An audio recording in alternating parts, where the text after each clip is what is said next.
Tu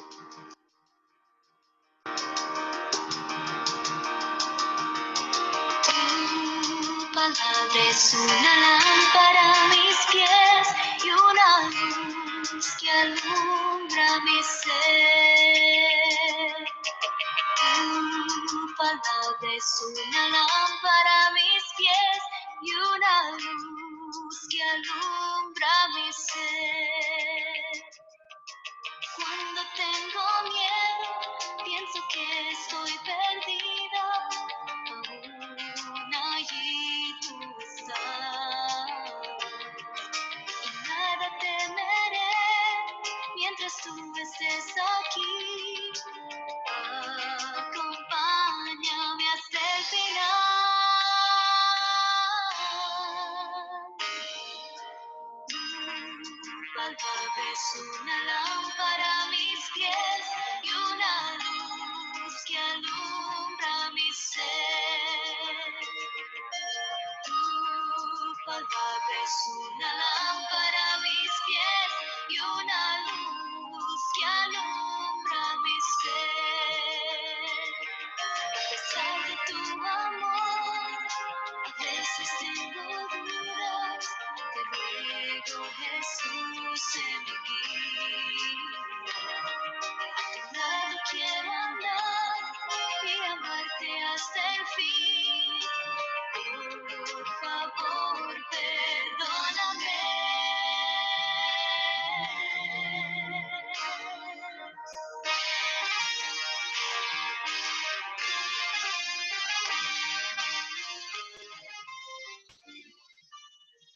Bienvenido a nuestra Academia Bíblica, en nuestra tercera clase del libro a los Romanos. Estamos estudiando en forma sistemática, verso por verso, capítulo por versículo y secciones. Así que vamos a comenzar orando en este instante y dando gracias a Dios por esta linda oportunidad que Él nos da de compartir la palabra del Señor a través de este estudio maravilloso del libro de Romanos. Oremos al Señor. Padre, nos acercamos delante de tu palabra y pedimos por medio de tu Hijo que el Señor derramó su sangre para darnos la salvación. Gracias por darnos a tu Hijo y también nos has dado tu Espíritu Santo para revelarnos estas verdades y dar vida, Señor, a esta certificación de tu palabra que es las Escrituras. Gracias por lo que está haciendo y obrando a través de nuestros oyentes y amigos que siguen sistemáticamente nuestros estudios. Toda la gloria y la alabanza a ti. En el nombre de Jesús. Amén. Entonces, estamos contentos de una vez más encontrarnos acá y sobre todo entender de que el Señor nos ha dado este gran privilegio de compartir la palabra de Dios. Bueno, vamos a ver el tema, el hombre bajo la culpabilidad. Entonces, la introducción, ya nos preguntamos por tercera vez por qué es importante estudiar el libro de Romanos. En Romanos encontramos el significado de la salvación. Romano es una carta donde podemos conocer los destinatarios y el autor. En el pasaje del 1 al 18 que hoy desarrollaremos, Pablo presenta un argumento respecto a la necesidad de la salvación, aplicando tanto a judíos como a gentiles. Entonces vamos a entrar, así como desde ya, usted que ya viene leyendo el texto de los primeros versos en adelante, y la clase anterior llegamos hasta el verso 17, estuvimos desarrollando, y vamos hoy día a traslapar para continuar de los versos 18 en adelante, pero vamos a traer, rescatar allí los aspectos importantes de la autorrevelación de Dios. Pero antes que entremos en ese tema, vamos a hacer una pregunta, dos preguntas en selección múltiple. Repaso. No me avergüenzo del Evangelio. ¿Qué significa esto? Tenemos tres alternativas. ¿Qué piensa usted? Testificar con la conducta en vez de las palabras. 2. Saber lo que se tiene y qué es poder para salvar. 3. Cuando sienta de testificar, evaluaré las posibilidades. ¿Cuál cree usted? Muy bien, excelente respuesta. Saber lo que se tiene y qué es poder para salvar. La segunda pregunta es elección múltiple. El justo por la fe vivirá. Significa que vamos a vivir, número 1, vamos a vivir por fe sabiendo que Dios provee. 2, la fe es el medio para poder vivir cada día. 3, la fe es el medio para ser justo ante Dios. ¿Cuál cree usted? Claro, la 3, ¿cierto? Muy bien. Entonces, como dijimos recién, antes de comenzar desde los versos que vamos a estudiar hoy, es importante que nos hagamos alguna pregunta que allí le hicimos al apóstol Pablo al escribir esta carta. Imaginémonos si entrevistáramos hoy día como periodista al apóstol y realmente él respondería tratando de tomar aquí de los versículos 16 en adelante, donde trasladamos para poder entrar del verso 18. Entonces, aquí vemos lo siguiente. En este diálogo con Pablo, le preguntamos, Pablo dice, no me avergüenzo del Evangelio. Pregunta, ¿por qué no Pablo?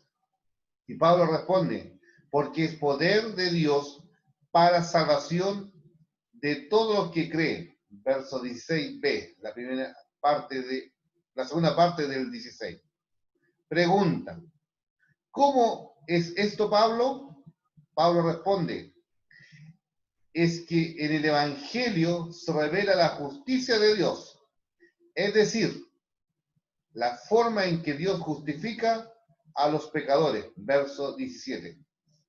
Pregunta otra vez, pero ¿por qué es necesario que sea así, Pablo? Y Pablo responde, porque la ira de Dios viene revelándose desde los cielos contra toda impiedad e injusticia de los seres humanos, que con su maldad obstruyen la verdad. Ahí está el por qué. Preguntamos por qué, cómo es, por qué, y ahora nos preguntamos, ¿y cómo ha obstruido la verdad? Y Pablo responde, pues porque lo que se puede conocer acerca de Dios es evidente para ellos, porque desde la creación del mundo, las cualidades invisibles de Dios se perciben claramente. Ahí están los versos 19 y 20. Bueno, dijimos recién, para poder entender todo y unir o hacer este enlace y seguir la línea melódica, como veníamos diciendo, el nexo, es importante que veamos de esta manera la autorrevelación de Dios. ¿Ya? Si bien es cierto, Pablo parte allí en el verso 16 hablando del poder de Dios, en el 17 habla de la justicia de Dios, en el verso 18 habla de la ira de Dios y también revela su gloria. Bueno, Pablo, si hacemos este cuádruple de la revelación, podemos partir al revés de los versículos. Podemos decir que allí podemos ver la gloria simbolizando como en forma vertical, haciendo como una cruz, ¿cierto? Entonces, ponemos la gloria de Dios arriba, ¿ya? Abajo ponemos su ira al piso, a la tierra. A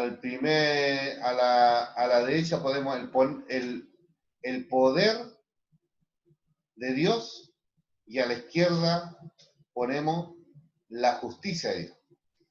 ¿Usted me puede seguir en este ejemplo para que entendamos la autorrevelación de Dios? Podemos decir que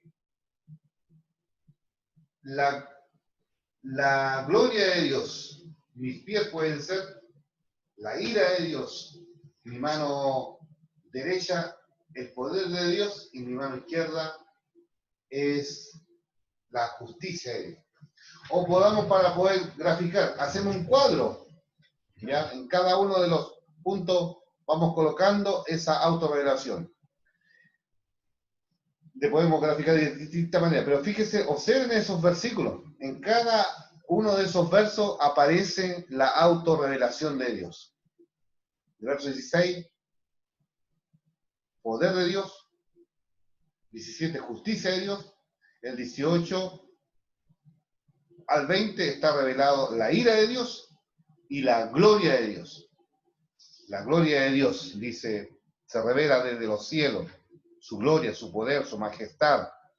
Dice, contra toda la impiedad e injusticia de los hombres que detienen con injusticia la verdad. Porque lo que es de Dios se conoce, le es manifiesto, pues Dios se lo manifestó. Porque todas las cosas invisibles de él, ahí viene, su eterno poder y deidad se hacen claramente visibles desde la creación del mundo, siendo entendida por medio de las cosas hechas, de modo que no tienen excusa.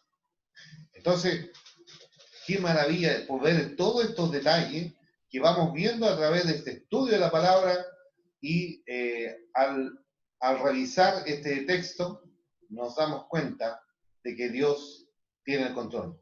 Dios es soberano. Y así como hicimos la entrevista a Pablo, haciendo estas preguntas periodísticas, allí también podemos una vez más reforzar ese aspecto de la autorrevelación o el cuádruple, la cuádruple revelación de Dios. Bueno, primero revela su gloria, dijimos, su eterno poder y su naturaleza divina en la creación. Verso 19 al 20. En segundo lugar, revela su ira contra el pecado de los que suprimen su conocimiento del Creador. Verso 18. Tercero, revela su justicia, su forma justa de poner a los pecadores en la debida relación con Él, en el Evangelio. Y cuarto, revela su poder en los creyentes al salvarlo. Qué maravilloso. Entonces, hacemos una acotación más. Un cuidadoso estudio de la devastadora descripción de la decadencia gentil que aquí vamos a ver, es porque Pablo, dicen muchos estudiosos, que estaba pensando en la caída de Adán. ¿Ya? Es por eso parte de allá. Y después llega en el capítulo 2, viene ahí, muestra la decadencia del pueblo judío. Bueno, haciendo este preámbulo amplio, muy general, y que nos revela el Señor, vamos a empezar a desarrollar ahora los versos 18 al 20. Nos preguntamos, ¿qué es la ira de Dios? ¿Por qué se manifiesta? La manifestación de la justicia de Dios frente al pecado, aplicación de su justicia punitiva. Explique la revelación natural de Dios. La naturaleza nos muestra un Dios poderoso, inteligente, minucioso, de orden, hermosura, que controla todas las cosas, revelación general.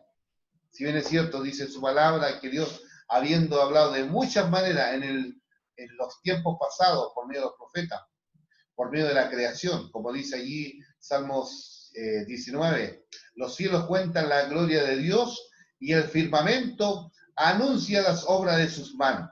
Es decir, eso es la revelación general. Dios, en forma natural, revelándose en forma general al ser humano. ¿Por qué el ser humano dejó de adorar a Dios? Allí tenemos el tema de la idolatría. Los idólatras adoran las cosas que Dios ha hecho antes que a Dios mismo. El pecador se enfocó en sí mismo, da el culto al hombre. Por ejemplo, el ser humano, su adoración es antropocéntrica. Eso es idolatría. Cuando yo destrono a Dios y pongo en primer lugar adorándome a mí mismo, estoy dando culto a las criaturas y no al Creador. Entonces, si leemos hasta el 23, leemos estos versículos, dice lo siguiente. Mire, para poder leer un poco en lenguaje más, en un lenguaje sencillo, permítanme leer de la versión Reina Valera contemporánea. Dice lo siguiente. La ira de Dios se revela desde el cielo contra toda impiedad y maldad de quienes injustamente retienen la verdad. Para ello, lo que Dios se puede conocer es evidente, pues Dios se lo reveló. Porque lo invisible de Dios, es decir, su eterno poder y su naturaleza divina, se hacen claramente visibles desde la creación del mundo y pueden comprender por medio de las cosas hechas, de modo que no tienen esa excusa. Pues a pesar de haber conocido a Dios, no le glorificaron como a Dios, ni le dieron gracia, sino que se envanecieron en sus razonamientos y su necio corazón se llenó de oscuridad. Aunque afirmaban que eran sabios, se hicieron necios y cambiaron la gloria de Dios. Aquí viene la idolatría. Y cambiaron la gloria de Dios, inmortal, por imágenes de hombres, mortales, de aves, de cuadrúpedos y de reptiles. Eso es lo que hace el hombre cuando se desvincula de Dios, cuando ya no quiere depender de Dios. Y aquí acabamos de leer estos pasajes. Entonces, pasamos a la sección 24 a 28, que leo lo siguiente.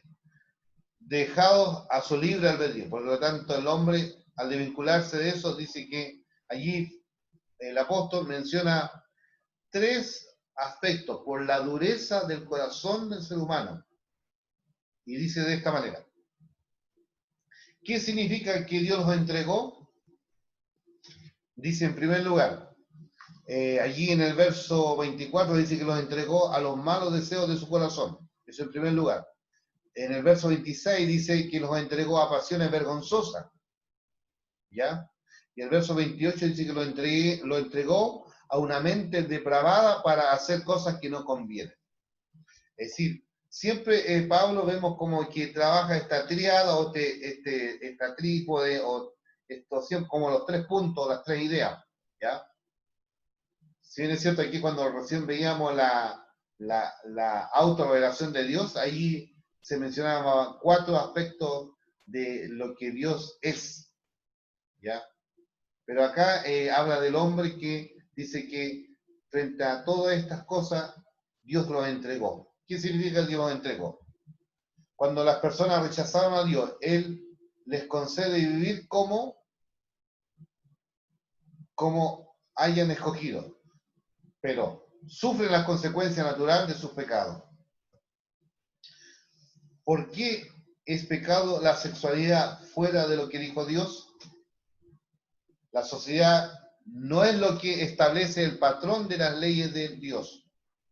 Muchos creen que sus deseos son normales y que tienen el derecho de expresarlo, pero los deseos que violan la ley de Dios son indebidos y deben controlarse. ¿Qué es una mente reprobada? Nos preguntamos según allí en el verso 28. cuando allí la mente ya reprobada, ya cuando dice conciencia del pecador, queda adormecida ante el constante rechazo al Espíritu Santo. En este estado es donde el hombre conduce sus deseos egoístas alejado de Dios. Por lo tanto, dice la Biblia, por cuanto todos pecaron y están destituidos de la gloria de Dios. Fallamos, hemos cerrado al blanco y por eso Dios no puede ver la maldad del pecado, porque Dios es santo, santo, santo. Y ante su santidad, Él demanda que su pueblo sea santo.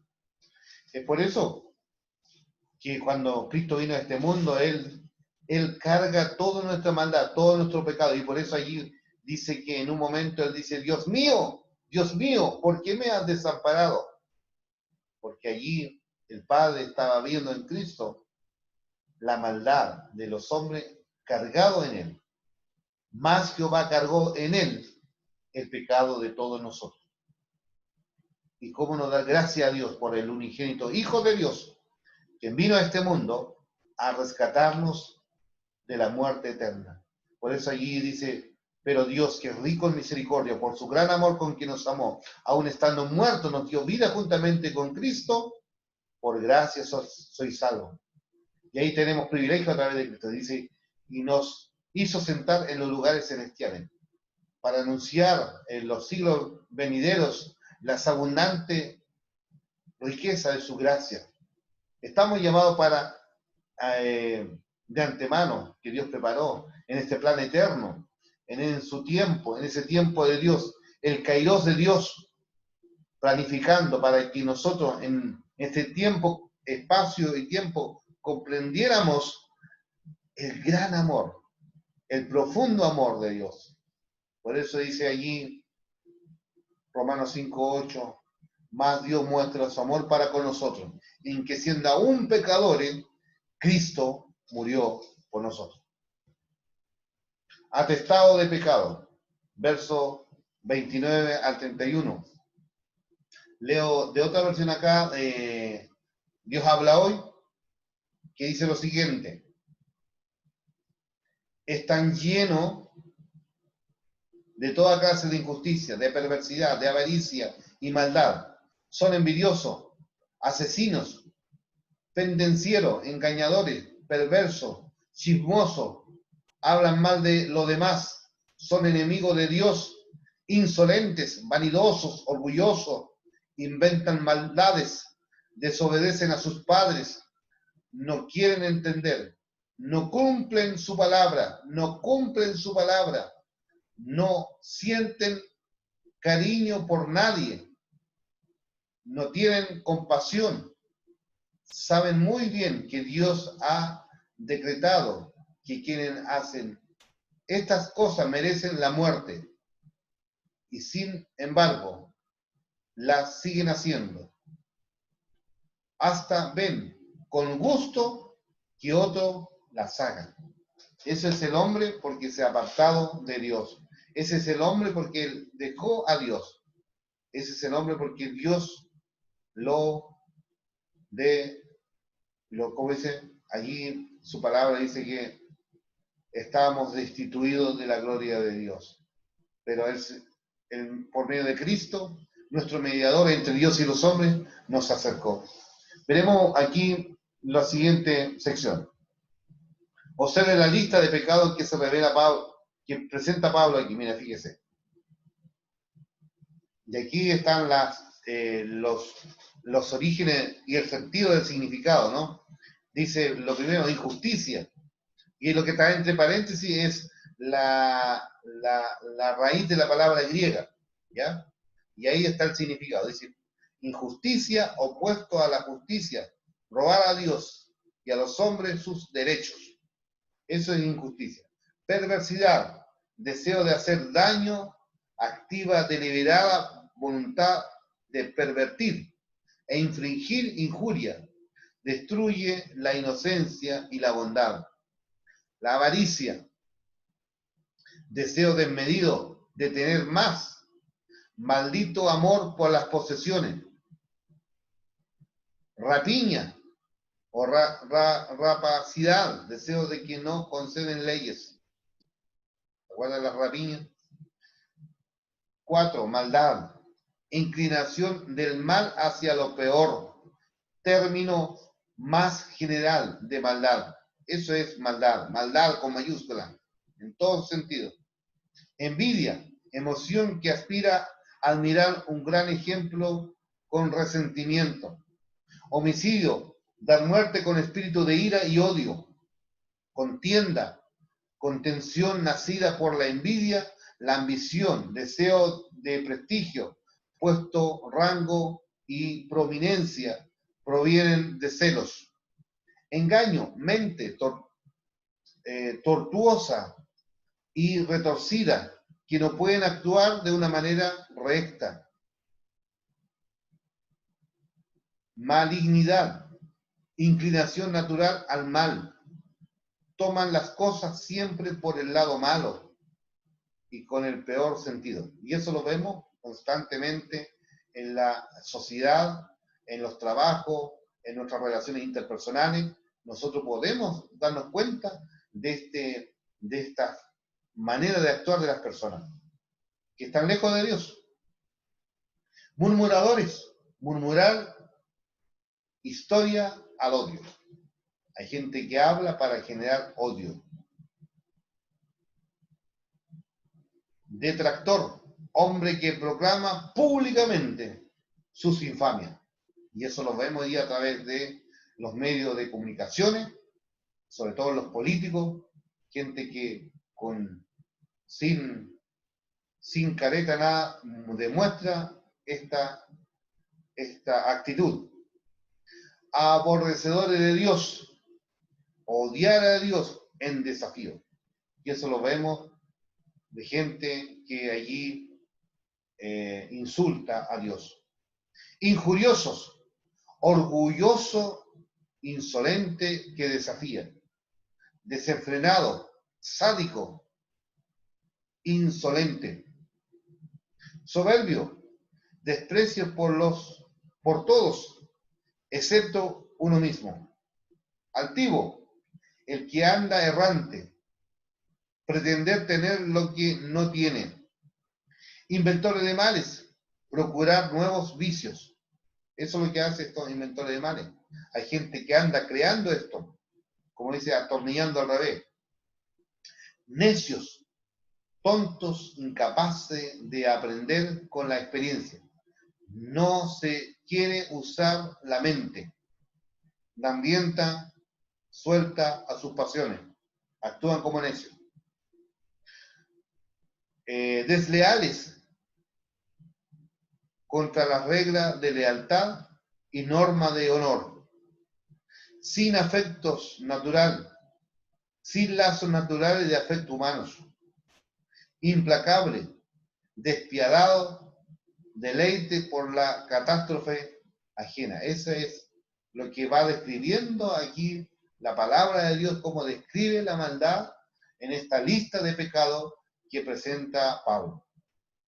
Bueno, aquí este es el fruto de, estos son los pecados, llamémoslo así, las consecuencias de una raíz, porque el pecado mayúscula, pecado es pecado antes, pero para ejemplificar, la raíz de todo pecado es la incredulidad. Por no creerle a Dios, por no creer en Dios y haber incredulidad, tenemos estos efectos. Estos efectos, las obras de la carne.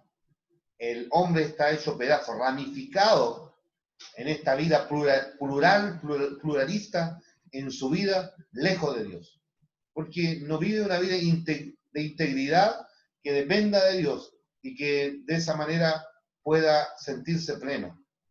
El hombre vive lejos de Dios, lejos de Dios. Pero en este momento el Señor nos llama a que seamos consecuentes en nuestra vida. Bueno, y esta carta está allí narrando cómo es la maldad del hombre. Pensando, imagínense, desde Adán.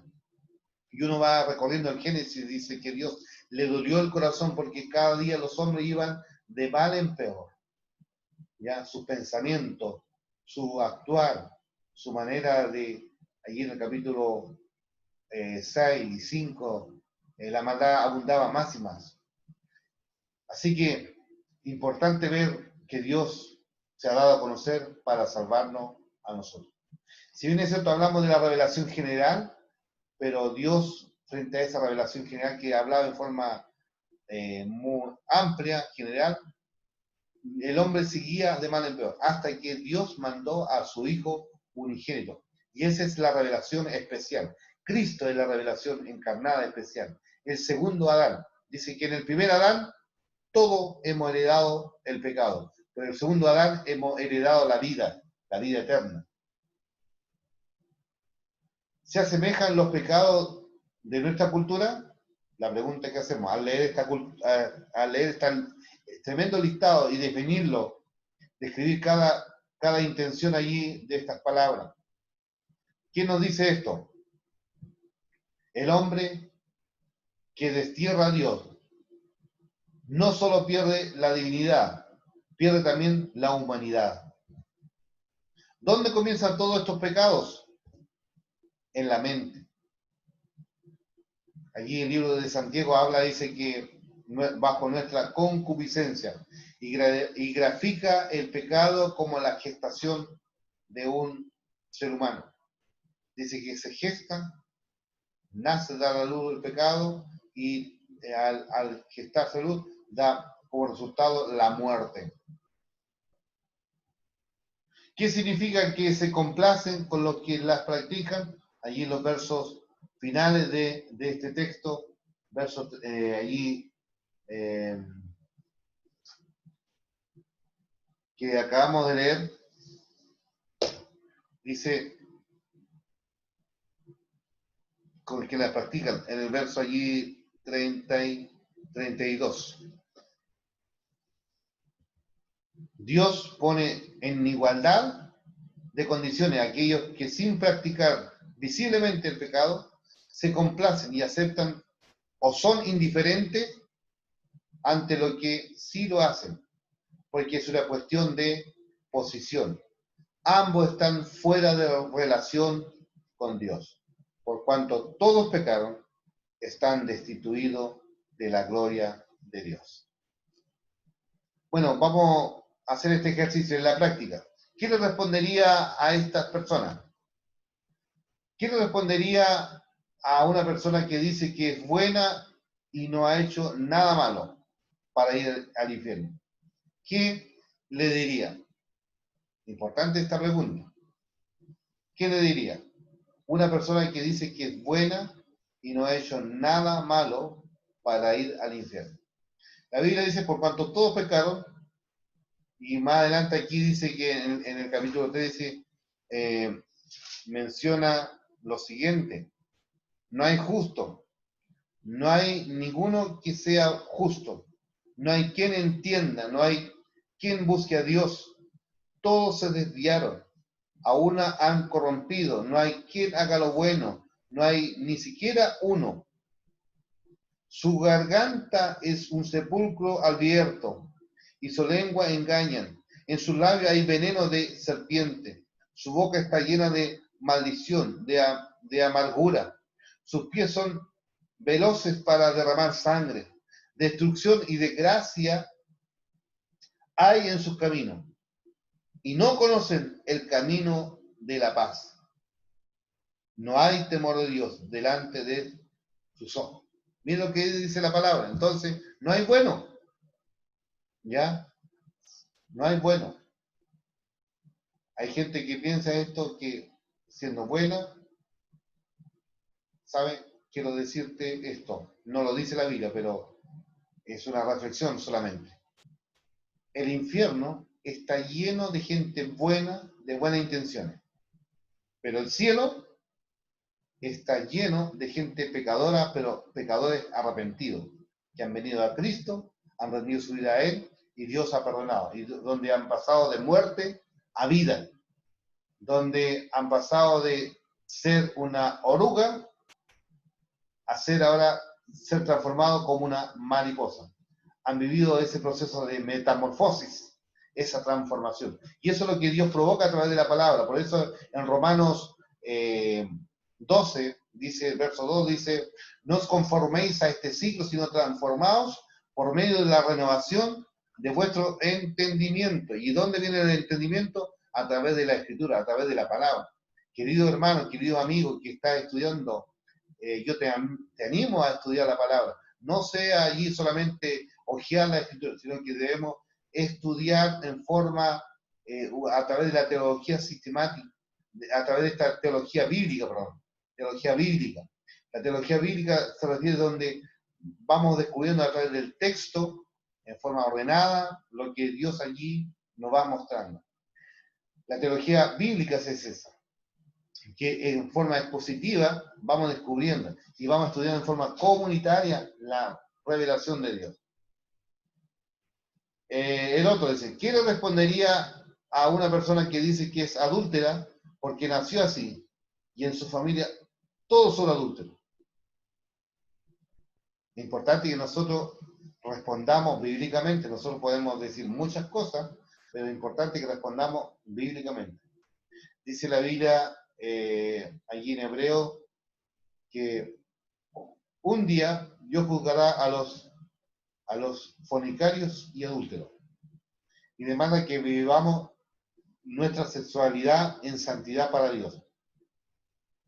Que la sexualidad la vivamos dentro del matrimonio.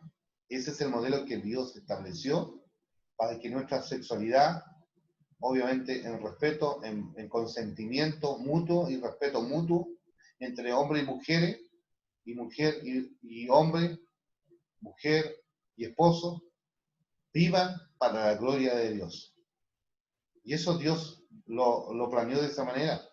Sojuzgar la tierra, llenar la tierra, dice su palabra. Pero de esta manera. Porque dice los adúlteros, es una que Dios lo juzgará. ¿Por qué estos pecados? Porque rompen el diseño divino. Es por esa la razón. Porque Dios estableció la familia. Y Dios no estableció la poligamia. La poligamia es producto del pecado del ser humano. ¿Qué le respondería a una persona que dice que la Biblia está contra de la fornicación, pero no de la pornografía? Ajá, buena pregunta. Por eso es importante que indaguemos mucho más. ¿Sabe la palabra fornicación? Viene de la raíz griega que significa porneia, que significa fornicación. Por lo tanto, el que ve pornografía está en fornicación virtual, en fornicación visual. Está también en pecado. Por eso, muchas veces tenemos que hacer correcciones de nuestra manera. ¿Cómo pensamos bíblicamente? A veces, a mí me da mucha pena ver a cristianos que a veces viven una vida tan liviana y no le toman peso a la santidad de Dios y quizás por descuido y por no ser diligente y no escudriñar la Escritura, viven en esta área muy lejos de Dios. No honran a Dios con su sexualidad. Por eso los jóvenes, el Señor nos manda, dice allí a través del apóstol Pablo, le escribe a Timoteo que huya de las pasiones juveniles, huya.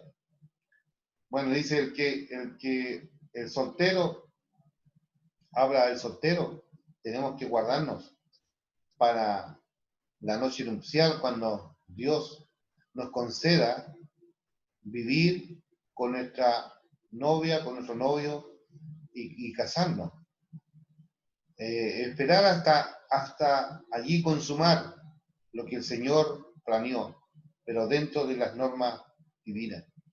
No es que un día ando, un día estoy, un día no estoy, sino que debemos hacerlo honrando al Señor, porque nuestros cuerpos, dice, son templos del Espíritu Santo.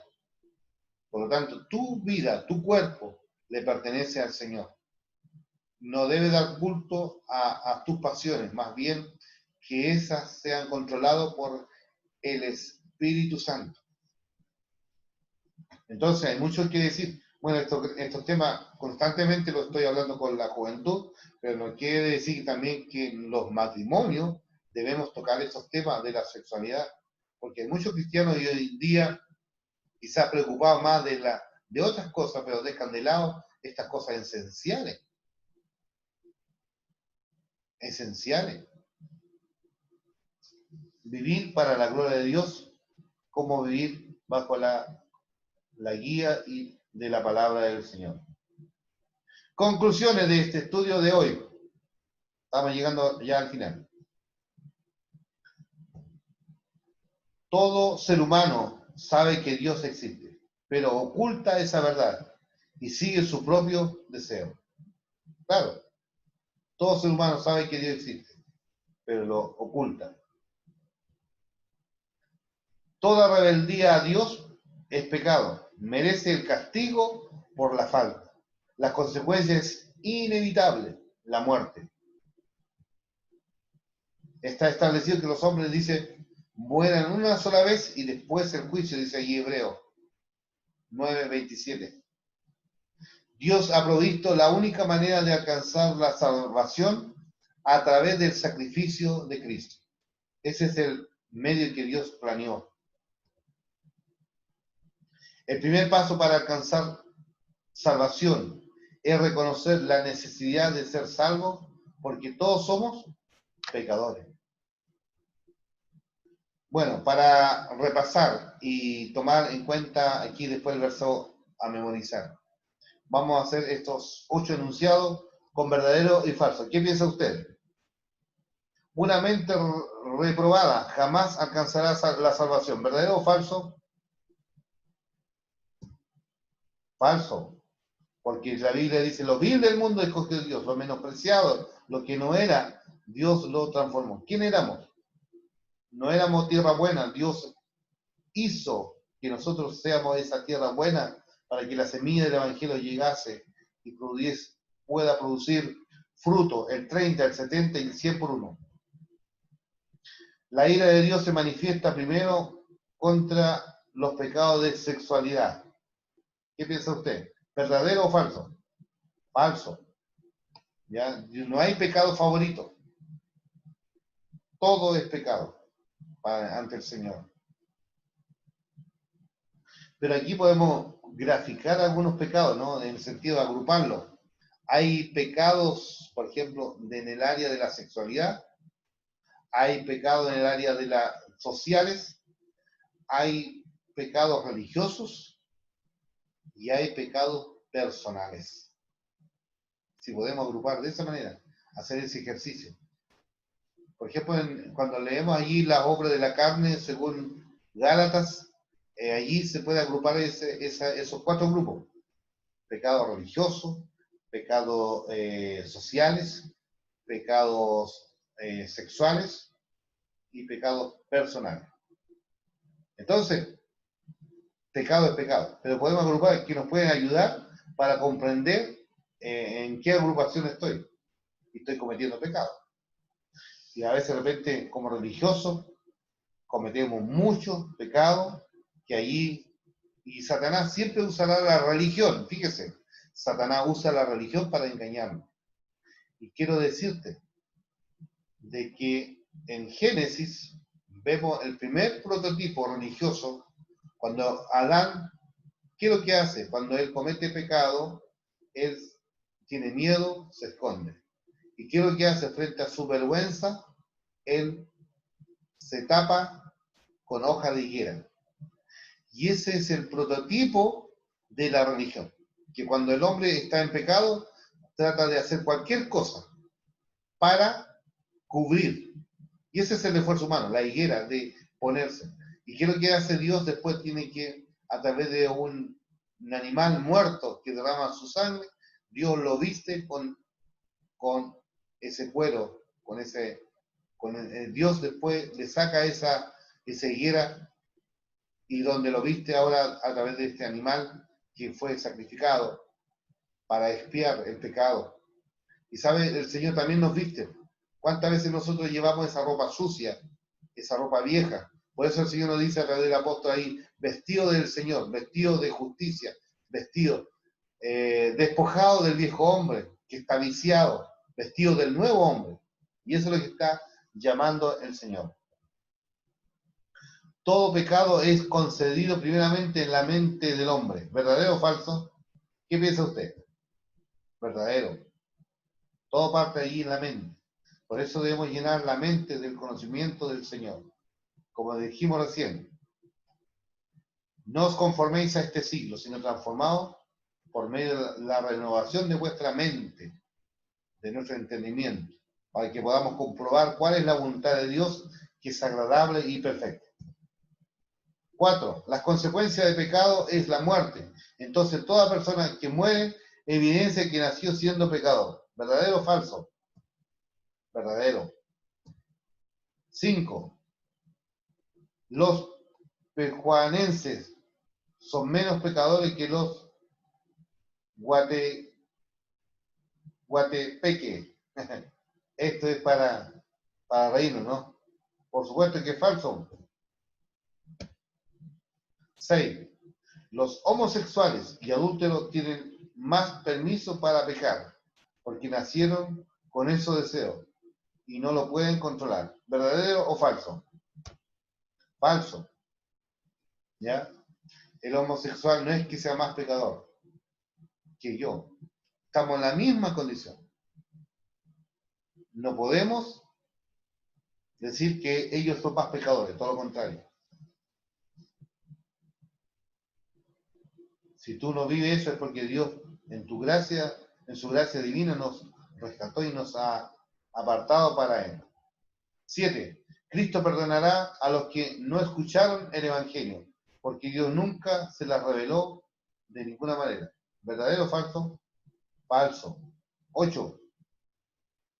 El que quebranta la ley moral de Dios está en la misma posición que el que solo se complace con ver que se quebrante.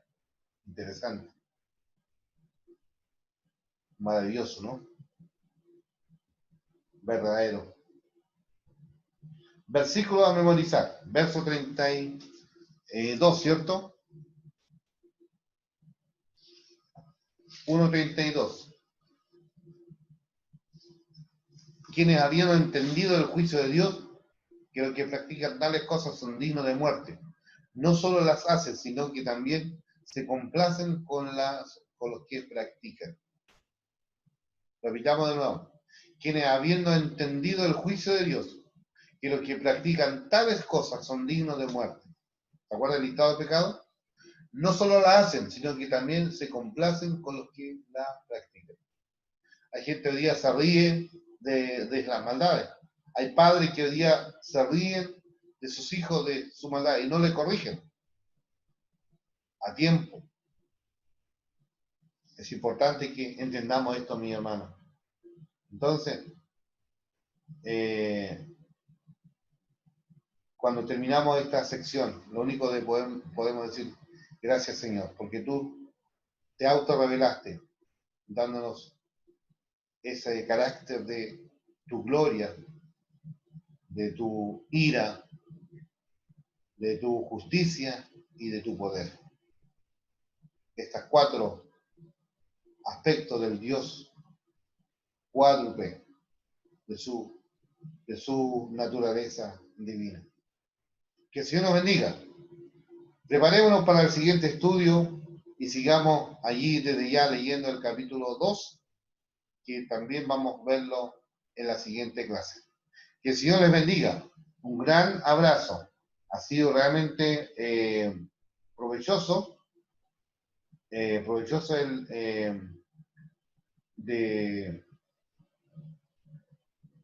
provechoso de terminar este estudio de este capítulo 1. Que el Señor te bendiga.